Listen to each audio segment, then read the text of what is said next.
Bismillahirrahmanirrahim. Assalamualaikum warahmatullahi wabarakatuh. Waalaikumsalam warahmatullahi wabarakatuh. Selamat malam teman-teman, kembali lagi dengan kami di sini tim Kasih langkah mundur langkah kencang. Baik teman-teman, alhamdulillah pada malam hari ini kita bisa melakukan explore kembali ya. Dan penuh ini ya, penuh.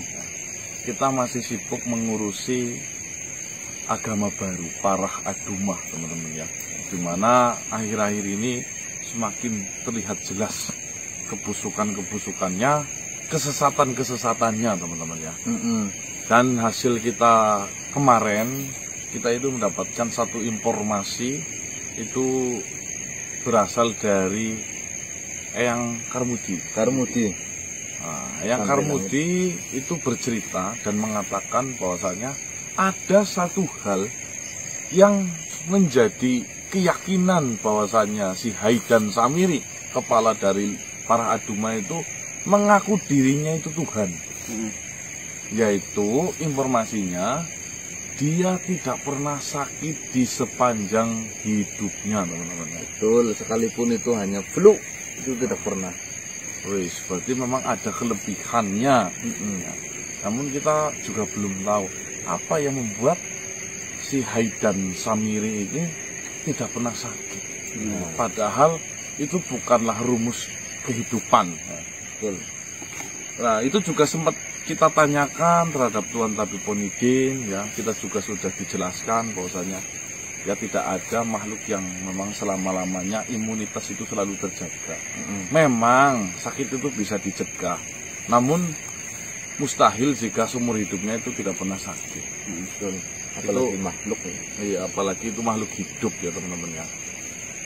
Nah, dari situ Eyang Karmudi itu menyarankan kepada kami bahwasanya andai saja kamu bisa membuat si Haidan Samiroh itu sakit, mungkin saja itu jalan satu-satunya membuat kepercayaan dirinya sebagai Tuhan akan runtuh.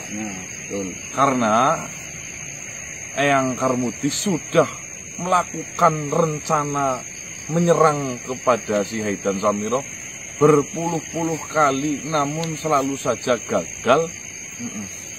Seolah-olah Haidan Samiri itu dilindungi sama dalam pemeliharaan Tuhan lah. Nah, itu teman-teman ya.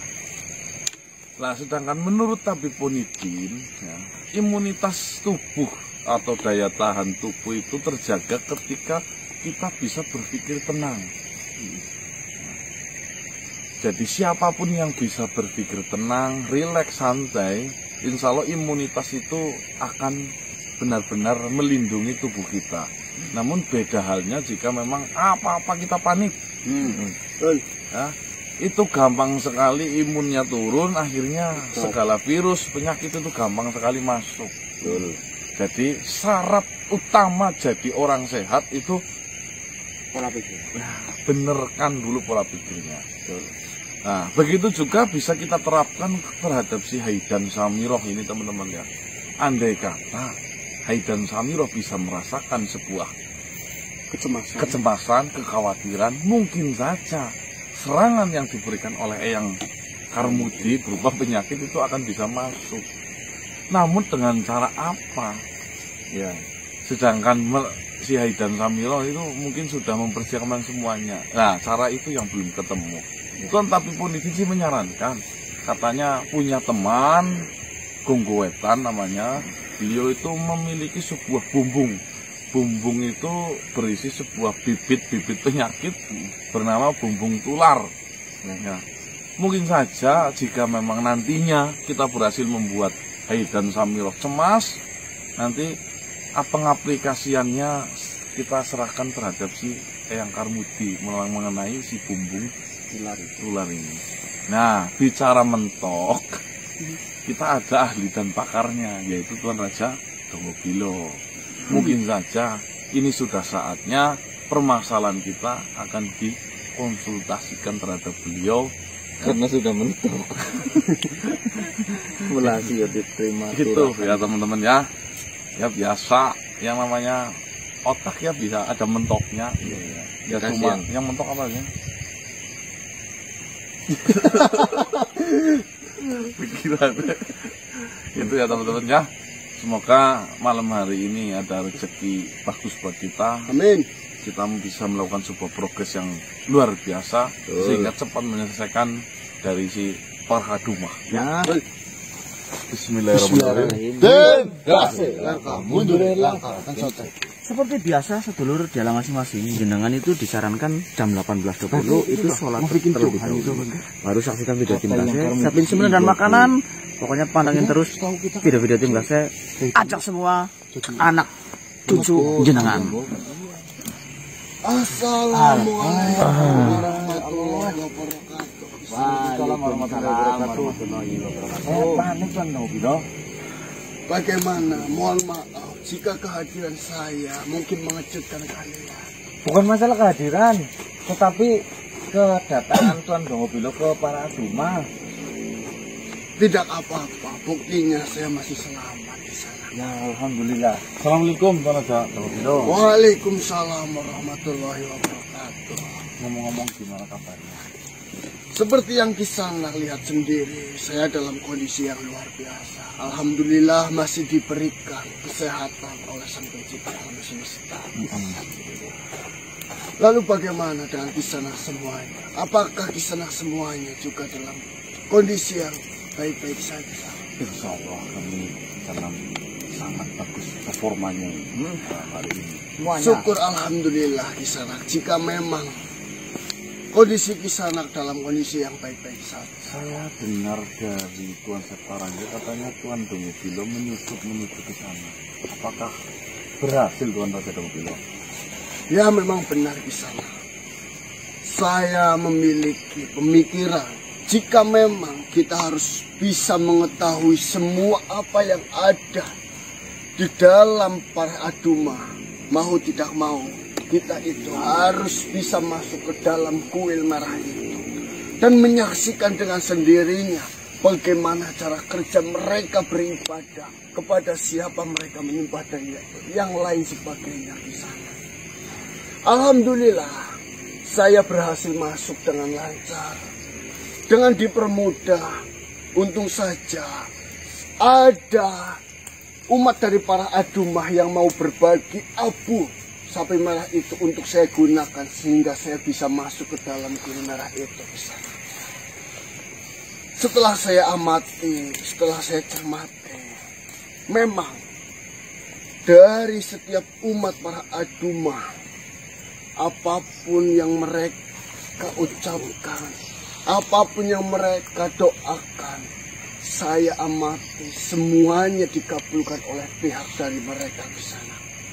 Dan saya juga menyaksikan dengan sendirinya bahwasanya patung lembu Samiri yang dimana mereka menganggap patung itu adalah utusan dari Tuhan yang memang itu benar-benar bisa mengeluarkan suara di sana. Kira-kira sumbernya dari mana itu? Ini hanya baru perkiraan saya saja. Saya tidak bisa memastikan kebenaran dari apa yang akan saya sampaikan ini. Karena jujur saja di sana, semuanya sudah benar-benar dipersiapkan dengan begitu matangnya oleh pihak Parhadumah. Bahkan saya hampir saja juga diketahui oleh pihak mereka. Tapi benar apa yang diucapkan oleh Kakek Karmiji. Dari menurut pengamatan saya, suara yang keluar dari patung lembu Samiri itu keluar dari lonceng dan cawanya di sana. Lonceng dan cawanya. Benar sekali. Dari pengamatan saya, lonceng ataupun cawannya itu langsung berkaitan dengan seutas tali yang mengikat di lehernya, lalu menjulur ke belakang, yang entah itu ujungnya di mana di sana. Itu baru pengamatan saya. Namun saya tidak bisa menemukan sedikit pun celah yang bisa saya ambil sampai mana tali itu berhenti. Di belakang itu ada apa? Bahkan saya juga sudah melontarkan pertanyaan-pertanyaan di hadapan Lembu Samiri itu sendiri. Mereka semua berhasil menjawabnya. Benar-benar semuanya sudah dipersiapkan dengan begitu matangnya oleh pihak para Aduma sendiri di sana. Berarti kembali lagi mengenai sebuah sistem yang dimana patung itu bisa mengeluarkan suara. Tuan Dowobilo tadi mengamati suara itu rasanya berasal dari sebuah cangkir atau cawan dan lonceng yang dikalungkan oleh patung tersebut. Benar sekali. Lalu yang menguatkan Tuan Raja Donggobilo bahwasanya sumber suara berasal dari situ. Jika diamati dengan teliti ataupun dengan jeli, setiap Lembu Samiri itu mengeluarkan suara. Itu saya melihat ada sedikit getaran-getaran yang timbul dari tali itu. Oh, Apakah kau pernah mengetahui sebuah permainan pada zaman dahulu yang dimana itu sering dilakukan oleh anak-anak dari seberang hingga ke seberang menggunakan seutas tali dan juga bambu? Oh, telepon-teleponan zaman dulu Biar ya Tuan Dowobilo ya. suaranya melontar melalui tali tersebut yang Benar mengantar. sekali. Saya berpikiran itu digunakan seperti menggunakan sistem yang seperti itu. Namun di sini saya belum bisa memastikannya benar ataupun salahnya. Itu hanya baru pengamatan awal saya. Karena di setiap ucapan yang dikeluarkan oleh Lembu Samiri terdapat gelombang ataupun getaran dari seutas tali itu. Akhirnya setelah itu jenengan keluar.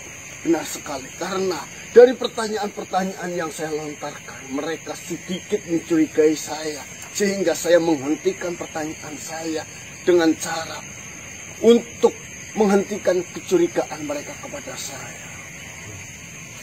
Baiklah Donggobilo. Ya alhamdulillah dari informasi tersebut kan semakin jelas bahwasanya suara tersebut memang sudah dirancang sedemikian rupa sehingga bisa berkomunikasi dengan para umatnya. Namun di sini ada informasi yang tidak kalah pentingnya Tuan Bilo yang ingin saya sampaikan. Apakah itu di sana? Jadi seperti ini, sebelum kita memerangi si Lembu Samiri atau para Aduma, sebenarnya makhluk lain juga sudah pernah menghadapinya. Bukan 1, 2, 3, 4, 5 makhluk Tuan Raja Donggobilo. Mereka sudah berpuluh-puluh makhluk, bahkan beratus-ratus. Namun ada satu nama yang dimana nama tersebut itu sampai sekarang masih sibuk mengurusi itu terus menerus. Seorang diri. Siapakah itu di sana? Dia adalah biasa dipanggil Santri Langit, namun mengaku kepada saya bernama Kakek Karmudi. Kakek Karmudi. Ya. Beliau Kakek Karmudi itu datang menemui saya kemarin dan saya akhirnya menyisipkan pertanyaan di sela-sela senggang waktu ketika ada kesempatan. Ternyata usut punya usut yang membuat Haidan Samiroh, kepala dari para Aduma itu, yakin bahwasanya dirinya adalah Tuhan itu karena sebuah kelebihan yang dimilikinya Tuan Raja Donggobilo, yaitu tidak pernah merasakan sakit di sepanjang kehidupannya. Namun, mengapa saya tidak mendengarkan berita di dalam kuil merah itu bahwasanya Haidan Samiroh itu adalah Tuhan? Tuhan namun memposisikan belakang. Jadi para Aduma itu dibangun oleh Haidan Samiroh sebagai tempat persembahannya itu berupa patung, di mana patung itu adalah utusan. Namun hebatnya Haidan Samiroh justru jadi salah satu umatnya di dalam situ. Betul. Yang saya ketahui, memang ada salah satu makhluk yang dimana makhluk itu bisa dikatakan sebagai pemimpin di tempat itu. Pemimpin itu tidak pernah menunjukkan dirinya ataupun raut wajahnya kepada para umatnya. Dia hanya datang dengan sehelai kain yang menutupi seluruh tubuhnya, di mana tidak kelihatan sedikit pun dari badan dari makhluk itu. Mereka menyebutnya Tuhan. Hanya Tuhan saja, tidak ada embel-embel nama Tuhan. Ya, jika ya mungkin seperti itu di dalamnya karena saya belum pernah masuk.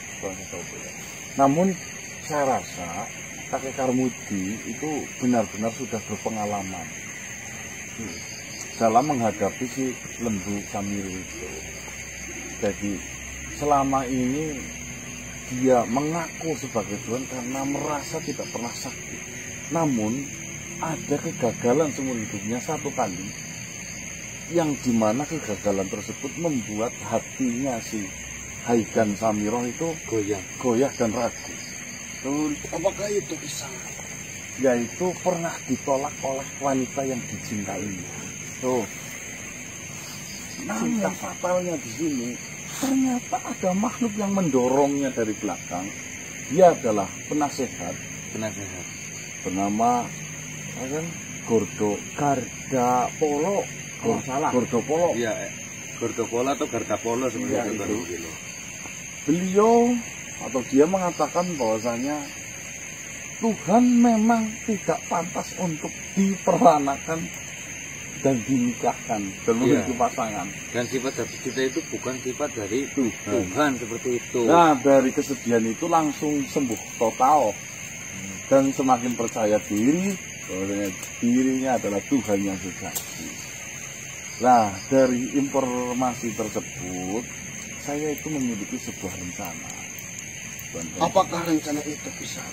Seperti yang dibicarakan oleh Tuan Karmudi, andai saja kita bisa membuat sakit satu kali saja si Haidan Samiro, mungkin saja, berkemungkinan besar bukan mungkin saja, itu Haidan Samiro goyah lagi mengenai dirinya adalah Tuhan. Karena selama ini yang dipegang oleh dia itu berkeyakinan sebagai Tuhan, karena tidak pernah terhinggapi oleh sakit Tuan Bilo. Ya, saya paham. Ya, cuman di sini kalau menurut penjelasan dari Tuan Tabikonidin, adanya makhluk hidup itu imunnya kuat karena pikirannya tenang. Lalu bagaimana caranya kita menggoyahkan hati dia dengan pikiran dia yang tenang? Kan seperti itu Tuan Bilo. Maksudnya kayak gini Tuan Bilo. Berarti adanya sehat terus-menerus karena imunitasnya yang begitu kuat. Ya. Menurut Tuan Tabikonidin ada satu cara yang membuat imunitas itu turun, yaitu membuat cemas dan kacau pikirannya. Nah, di saat cemas dan kacau pikirannya, mungkin kita bekerja memasukkan penyakit tersebut. Namun, bagaimana caranya membuat kacau pikirannya? Kan pertanyaan itu satu. Iya. Yang kedua, seperti apa cara memasukkan penyakitnya dengan sedemikian benteng yang begitu kuat? Nah, itu yang kita mentok. Diminumkan apakah Percobaan untuk meracuni atau menggoyahkan pikirannya sudah dilakoni sama si Karmudi dan gagal terus. Itu yang mentok. Buat apa kita menyerang Haidan Samiro? Tidak ada gunanya di sana. Kan sumber utamanya kan dia Tuan Bilo. Kan katanya kalau menyelesaikan masalah itu langsung dari bedogolnya. Yang kalian butuhkan itu adalah sebuah kecemasan dari diri Haidan Samiro. Betul. Sedangkan Haidan Samiro sudah berjuang, berusaha sekuat tenaga ataupun mengorbankan segala yang dia miliki untuk mendirikan para Aduma. Dengan banyak pengikut yang nantinya akan menyembah kepada dirinya. Kenapa kita tidak menyerang kepada para umatnya? Kenapa kita tidak mengirimkan wabah kepada para umatnya? Sampai para umatnya berdoa kepada Tuhannya untuk meminta kesembuhan. Sehingga karena di sini tidak ada obat untuk wabah yang kita sebarkan di situ, tentunya Hai dan Samirah akan kelimpungan. Bagaimana cara mengobati para umat? Apa itu tidak terlalu bahaya? Kan umatnya tidak tahu apa-apa. Ya, saya tahu. Seperti ini saja. Saya akan bertanya secara langsung terhadap tabib politik. Jika memang nantinya wabah yang digunakan itu bisa untuk kita gunakan dan tidak membahayakan umat dari para aduma, maka kita jalankan rencana itu. Namun jika tidak bisa, maka kita harus mencari cara lain untuk mencari wabah yang dimana wabah itu tidak menyakiti ataupun membunuh umat aduma. Paling tidak ya wabah apa itu? Mungkin wabah yang paling tepat corona. Ini Yang menyulitkan, yang membuat sengsara jika kita rasakan itu sesuatu yang menyerang pada kulit. Oh ya, sakitnya kelihatan ya. Benar. Gatal. Penyakit kulit. Jika kita merasakan gatal yang berlebihan di kulit, maka kita merasa tidak nyaman. Dan kita tentunya menginginkan itu cepat-cepat sembuh. Dengan desakan dari para umatnya, Hai dan Samirah pasti akan kelimpungan untuk mengobati mereka. Karena kabarnya seperti ini Tono Bilo, ternyata umat dari para aduma itu selama ini doa yang mereka panjatkan itu tidak jauh-jauh dari hal materi. Iya, caranya. Benar sekali. Ya, Maka dari itu, kita tekan Hai dan Samirah untuk mengabulkan permintaan dari umatnya untuk menyembuhkan. cocok Tono Bilo. Jika memang Hai dan Samirah tidak bisa mengabulkannya, maka dia itu akan cemas, dia akan bingung bagaimana caranya untuk mengobati penyakit yang sedang diderita oleh umatnya. Dan itu akan membuat pikiran dia semakin terbebani. Benar. Oh, cocok. Siap kan berarti. Ragasal? Ya, siap. Bismillahirrahmanirrahim. Ya, Ponitin ya. Patut Ponitin.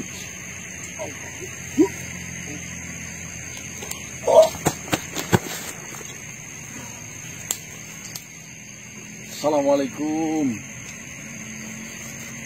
Waalaikumsalam. Ketemu lagi Tuan Tabib. Sudah mandi?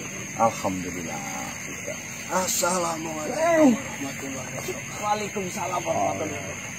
Saudaraku, Bagaimana kondisinya? alhamdulillah masih seperti ini saja. Tapi selamat ceria. Kemarin datang ke mimpiku Tuan Tabib Bilo. Beliau mengatakan ingin mendapatkan jodoh secepat mungkin. Ganggu saja. Semoga saja apa yang menjadi tujuannya itu bisa tercapai dan tercapai. Seperti ini sebenarnya. Terkadang jika saya sudah menyelesaikan melakukan obat, terkadang merasa sakit. Barangkali andai saja saya memiliki teman hidup. ya bisa dikatakan itu Oh, kesepian saya atau kekosongan saya bisa terisi. Jika memang berkenan, silakan Kisanak berkunjung ke kediaman saya. ya. Siapa tahu dengan adanya Kisanak berkunjung ke tempat saya, bisa menemukan jodoh di tempat saya. Maksudnya saya dikasih bekas dari Bukan seperti itu Tuan Tabib Ponitin. ya Itu kan kerajaan. Saja. Kau tahu sendiri, saya juga tidak berkeluarga.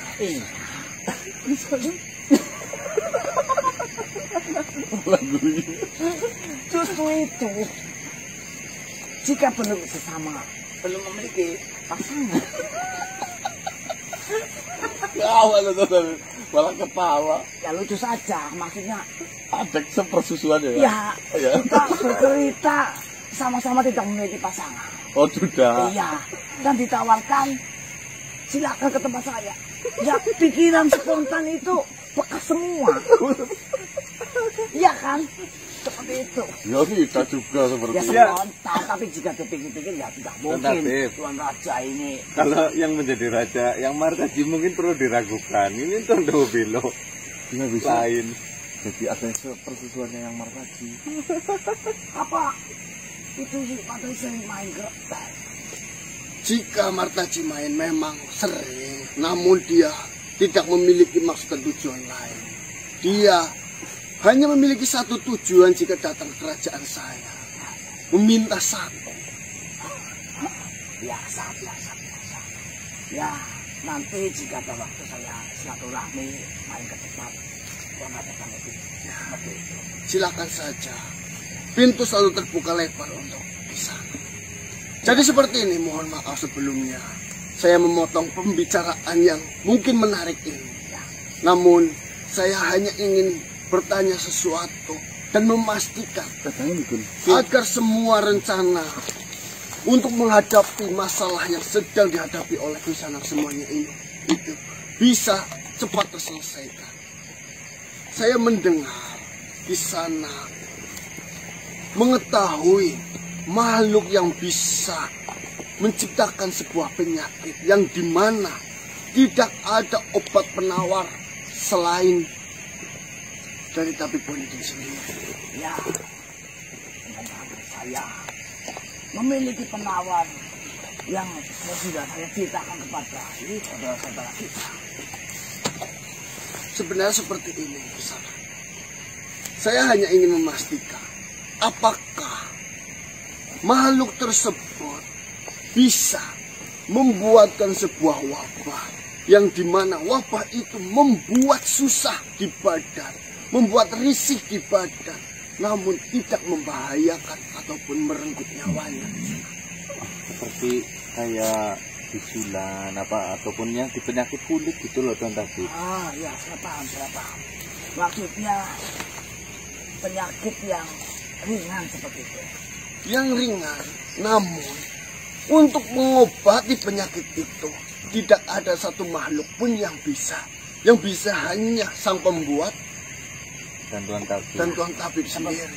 Seperti itu. Saya akan ceritakan terlebih dahulu. Saya memang sudah bercerita pada sahabat-sahabatku. Saya memiliki sahabat itu yang bernama Gogo Wetan. Gogo Wetan itu memang ahli sekali membuat penyakit, membuat virus. Adanya saya menjadi tabib ini, salah satu jembatannya adalah ketika saya berurusan dengan si Gogo Wetan. Oh. Di mana saya mendalami membuat racikan obat itu karena saya dulunya dibikin pusing oleh Gogo Wetan. Kau bayangkan saja 1830 sampai 1845 saya melawan si Gogo Wetan. Berapa lama coba? 1830 sampai 1845. 10 menit. 15. Iya, lama sekali. Itu saya berusaha lama sekali. Dan akhirnya saya mendalami. Dan saya bisa membuat penawar dari racun yang dibuat oleh si Gogo Wetan. Dia memiliki bumbung yang namanya bumbung tular. Itu penyakit-penyakit di biang-biang penyakit itu ditimbun di situ. Jika nanti kita akan ke sana dan Tuan Raja Tomobilo mengatakan penyakit yang ringan, nanti kita sampaikan saja ke sana, kita bertanya. Karena yang memiliki Bumbung itu. bumbungnya Gogo Wetan itu. Tapi ya, bukannya saya sombong. Semua yang ada pada bumbung itu, alhamdulillah saya sudah ada penawarnya semua. Mungkin saja Tabib Bonidin sudah memiliki penawarnya. Namun yang harus dipastikan di sini tidak ada makhluk lain yang mengetahui penawar dari wabah yang akan kita minta dari sahabat di sana.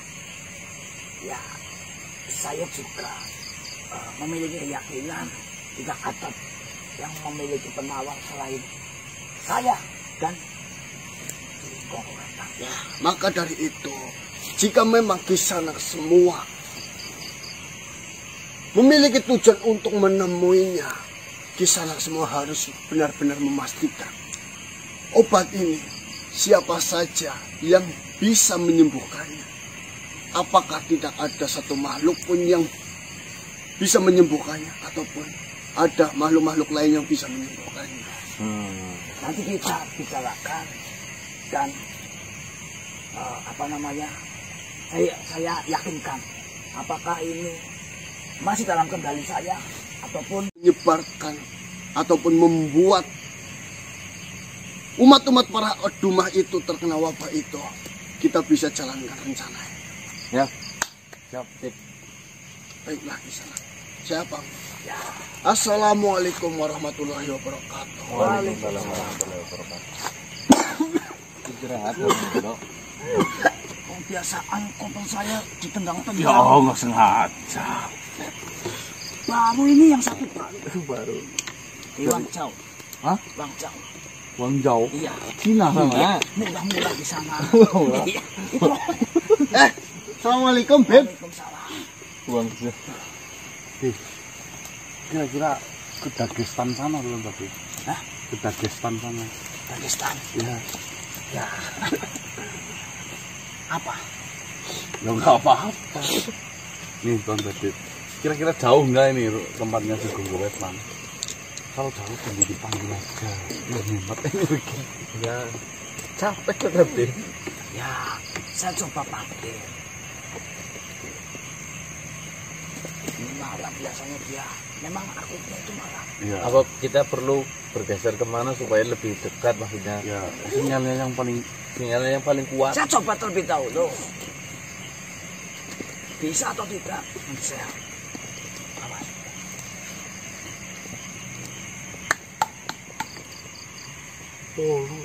Polo pegawai ini ya? Polo ya? Hah? Ini yang jauh ke masing gawe. Kayaknya emang dumban kan. Orang ke operan market polo kok. Iya sih nggak bang Jawa. Oh iya sih. Banjarmasin mana tahu polo. Ini apa sih? Pas polo beli Guangzhou. Cina katanya murah-murah. Tasnya kan baru itu Guangzhou. Ke sini tak bisa. Oh sinyalnya lemah man. Ya kita mendekat saja ya. Ya. Cari yang 4G kan handphone itu. Ya, makasih ya. Coba dulu tuh. Itu tuan tunggu bilang banyak penghuni wanitanya. Oh, jangan jadi beban. Hati-hati. Jadi tak saya bertanya. Jika wanita hanya menghambat pekerjaan kita, kita lepaskan. Saya tidak mungkin mencampur adukan wanita dengan kewajiban saya. Wah, Ya, syukur-syukur dapatnya bidan biar sefrekuensi. Ya, Boleh? boleh itu. Iya. Jangan beda itu gede-gede tuh tadi. Apanya? Ya, Sama geledengannya itu. Ya, bekas tidak apa-apa yang penting ikhlas. ya. Ikhlas. Ayo ikuti saya. Assalamualaikum. Waalaikumsalam warahmatullahi wabarakatuh. Ada tapi lebih birahi itu. Ketemu kan deh. Kan man rending tuh. Ini mana jangkrik dia. Akan togeng. Baik teman-teman, kita mungkin akan mendekat ke sana untuk membicarakan rencana yang penyakit yang dimiliki oleh Gonggo Wetan ya. Betul. Yuk. Sebenarnya aneh biasa membuang makanan penyakit ini malah menghadapinya. Ya, biar canggih sih. Saya jemput. Alhamdulillah. Assalamualaikum. Waalaikumsalam. Kemana kau akan membawa saya? Ini bertemu dengan sahabat-sahabatku. Assalamualaikum. Waalaikumsalam. Saya sudah jemput sahabatku si Gonggo Wetan. Assalamualaikum. Waalaikumsalam. Gonggo Wetan. Waalaikumsalam. Ya, tunggu. Saya malah baru. Oh ini kenapa itu matamu? Mata yang ini. Iya. Saya tidak tahu. Kalau menurut tapi yang biasa saya untuk berobat, saya terkena koma. Virusnya sendiri apa? Tunggu. Baru apa ini kan tapi? Saya malah baru melihat. Sudah 1 tahun ini. Dari tadi saya jalan tidak melihat keadaan. Saya masih bisa melihat dengan mata yang sebelah sini. Cuma memang sudah sedikit kabur penglihatan saya. Kau ini terkena glaukoma. Iya, glaukoma. Saya ingatnya koma-koma saja. Tunggu dulu. Bagaimana kabarmu? Alhamdulillah sehat. Nanti dulu saya akan bertanya. Kau ini memiliki riwayat darah tinggi? Tidak. Diabetes? Tidak juga. Kau meminum minuman alkohol? Iya. Saya memang sebelum terkena ini, saya sering meminum arak. Ya ini yang membuat dirimu terkena glaukoma. Kamu jangan ngarang, kamu itu tabib yang sudah menjadi pimpinan tabib di seluruh dunia. Seperti Iya. Apa hubungannya, Ponitin? Saya meminum arak, yang mana arak itu masuk ke dalam perut. Ini yang terkena mata. seperti ini. Yang namanya alkohol itu mengandung ada gas yang bisa masuk ke lensa matamu itu, sehingga merusak saraf yang ada yang menyalurkan penglihatan ini, saraf ke mata. Jika tidak cepat-cepat diobati, ini akan yang satunya lagi juga akan terkena tidak bisa melihat. Kau jangan menakut-nakuti saya. Itu memang yang saya dalami, yang saya pelajari, yang namanya glaukoma itu. Ada obatnya enggak? Ah, Glaukoma. ini tidak ada. Dioperasi. Paling ini dioperasi. Jika agar tidak menular ke Apa yang sebelahnya? sebelahnya lagi. Ya ditolongi Pak, nanti malah jadi ngeliat semuanya. Ya, nanti setelah ke ngobrol dengan sahabat ini, kau ikut denganku. Dari dulu kemana saja tidak bilang. Saya tidak kemana-mana, masih seperti yang dulu kau kenal. Saya masih meracik sesuatu hal yang mengerikan. Memang kebiasaan saya ataupun kesenangan saya seperti itu, Ponitin. Kau tahu sendiri. Iya. Sesuatu hal yang mengerikan yang mana ketika itu lepas akan membahayakan seluruh makhluk hidup di dunia ini. Iya. Memang seperti itu. Pekerjaan Pak ya. Tapi ini Saya kira malah terkena virusnya sendiri itu. Saya juga tadinya sebelum saya bisa sebelum mata ini tertutup yang sebelah, saya kira memang saya terkena sesuatu hal yang saya ciptakan sendiri. Tetapi pas saya datang ke seorang tabib, penjelasannya bukan seperti itu. Katanya dia mengatakan bahwasanya saya terkena glaukoma. tapi paham kan kalian? Dari alkohol itu memang bisa menyebabkan terkena glaukoma, kebutaan. Tapi ya, tolong itu jangan. Ya, sesekali Boleh. Jangan. sesekali boleh. Tapi ya Bu, jangan terlalu banyak seperti itu. Ya kalau hasilnya menjadi merem seperti ini. Nah, ya itu kan jangan. pilihan. Iya kan? Ya. Tidak, sebenarnya saya didatangkan ke sini bertemu dengan manusia-manusia yang ajaib ini. Itu ajaib. Kalian bisa berbicara dengan Ponitin dengan saya, berarti kan ajaib. Itu ada apa? Seperti itu. Kau kan sangat mahir menciptakan penyakit-penyakit. Ya, Lah, ini sahabatku itu memang membutuhkan sesuatu atau yang biasa kau ciptakan dengan dia memiliki apa namanya? Kok cerita sendiri saja? Mungkin duduk saja itu kasihan. ya. Nah, ya, resikonya terkena hukuman seperti ini. Seperti ini Tuan Bunggu Wetan. Perkenalkan. Ini saudaranya Tuan Tabib Ponitin. Sudah lama. Mungkin 5 tahun, 6 tahunan lah. Saya kenal beliau sudah lama. Sudah lama mengenal Ponitin. Ya, kebetulan Tabib Ponitin adalah tabib yang baik dan menolong saya. Ya, saya percaya itu. Dulu Ponitin sering datang ke tempat saya untuk awal-awal dia mencoba hal-hal yang berat. Dia meminta ataupun meminjam yang saya miliki untuk diberikan ke hewan untuk percobaan. Dan Konide berusaha untuk mengobati hewan tersebut. Seperti itu. Dicoba. Jadi seperti ini, kami sebenarnya ingin bertemu dengan jenengan. Ada sesuatu hal yang ingin saya bahas dengan jenengan. Itu mengenai keselamatan umat. Keselamatan umat. Benar. Umat. Betul. Berarti di sini kau membicarakan tentang agama. Ya, Karena kau mengatakan ini keselamatan umat. ya. Lalu apa hubungannya dengan saya? Sedangkan saya hanya bisa memberikan hal yang mengerikan. Lalu di mana letak keselamatannya? Seperti ini, Tuan. Jadi di wilayah saya sana itu ada sebuah penyesatan. Seolah-olah berdiri agama baru bernama Paradigma, di mana banyak sekali yang mereka bawa dan bergiur karena iming-iming harta yang mereka janjikan.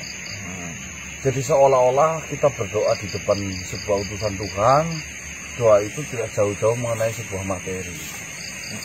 Dan apapun doa yang dipanjatkan itu cepat dikabulkan dalam waktu 1 malam. Wah, hebat betul itu. Ya, dari kejadian tersebut banyak sekali umat-umat muslim ya, yang notabene mohon maaf itu kurang ya, gampang tergiur oleh tawaran-tawaran mereka. Karena dikabulkan secara langsung. Ya. Dari hal tersebut saya kan sebagai umat muslim insya Allah ya, ingin sekali menghentikan sebuah kesesatan tersebut, Tuan Gonggowetan. Dengan cara kita menjatuhkan si Tuhan yang mengaku Tuhan itu sejatuh-jatuhnya, sehingga tidak ada lagi makhluk yang mempercayainya. Dikit kentut. Sogon itu tuh. Berarti di sini kau ingin mempermalukan Tuhan yang Tuhan palsu itu Nah, di hadapan umat-umatnya. ya betul. Dengan cara apa? Seperti ini. Ilmu. Yang namanya Sehat. Tuhan palsu Kelihatannya. tentunya Iya. banyak kekurangan. Nanti saya kasih. Iya. Dia hanya Vitamin. bisa mengabulkan dari beberapa doa ya, yang hambanya panjatkan. Yang paling dia bisa, yaitu berupa harta. Beda halnya dengan sebuah musibah sakit. Dengan adanya musibah sakit, Tuhan itu tidak bisa mengabulkan doa untuk kesembuhan umatnya. Itu secara tidak langsung sudah mempermalukan dan menggugurkan serta merungkatkan Tuhan tersebut menjadi syarat menjadi Tuhan. Saya mengerti. Berarti tujuanmu datang ke sini menemui saya. Kalian Mencari penyakit. Sangat aneh. Biasanya mencari kesembuhan. Ini mencari penyakit. Kau ingin menyelamatkan segerombolan umat dengan cara mencelakakan mereka terlebih dahulu. Ya. Namun celaka yang bisa sembuh, jangan yang membahayakan.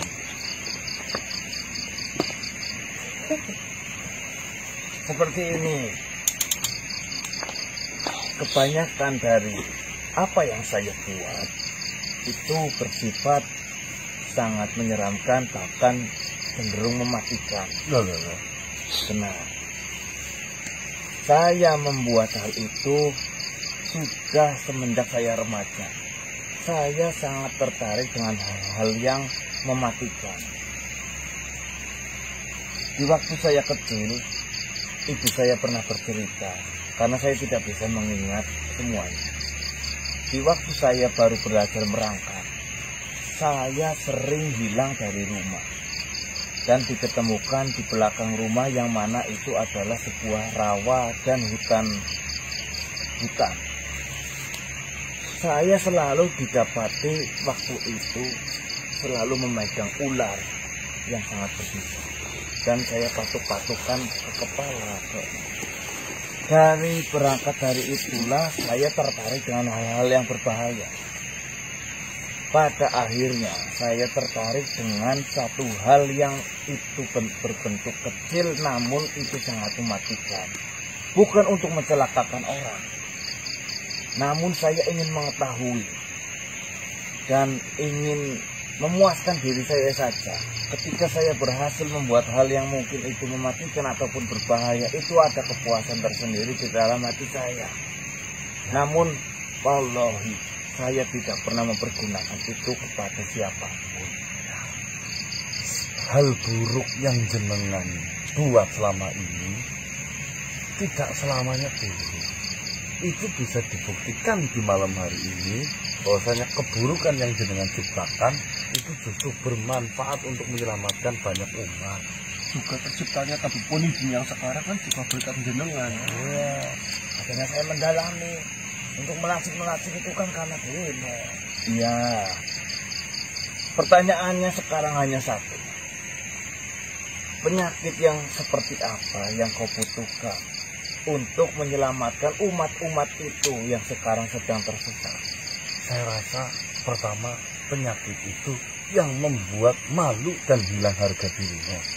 Karena dengan adanya malu dan hilang harga dirinya, sang penderita akan merasa menderita banget. Karena harga dirinya sudah hilang. Contoh, yang tadinya ganteng jadi berantakan. Paling gampangnya ya penyakit di luar tubuh, jangan di dalam. Penyakit yang bisa dilihat oleh banyak makhluk. Kulit. Ya, penyakit kulit. Contohnya penyakit kulit. Tunggu sebentar. Mungkin alangkah baiknya saya membawakan beberapa ciptaan saya yang saya sudah buat. Ya, itu lebih baik. Ada pohon bambu di sekitar sini. Bahkan, Oh iya.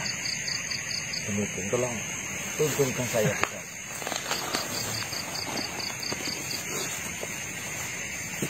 Lama kita berjumpa malah. Sebentar. Berkoma. Di mana letak pohon bambu ini?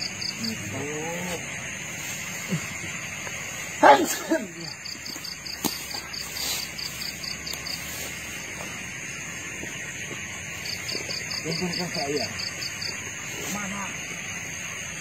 Ke bagian pohon bambu yang paling bawah. Yang sudah dekat atas.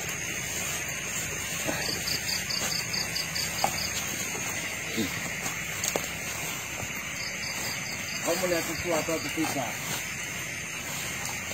Masih dulu yang sedang di sini.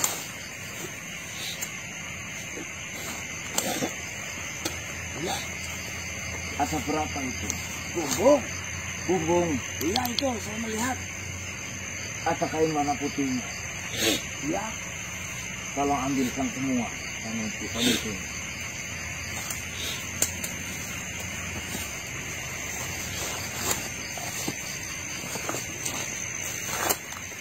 Ada berapa semua Pak Nudin?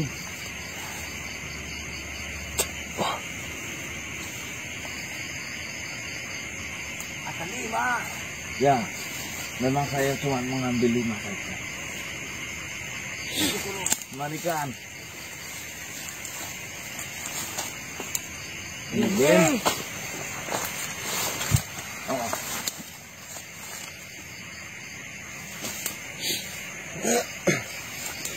Hati-hati. Yang saya takutkan tutupnya terlepas.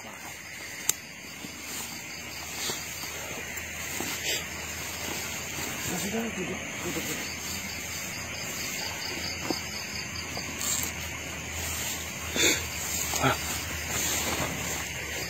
Ini manusia.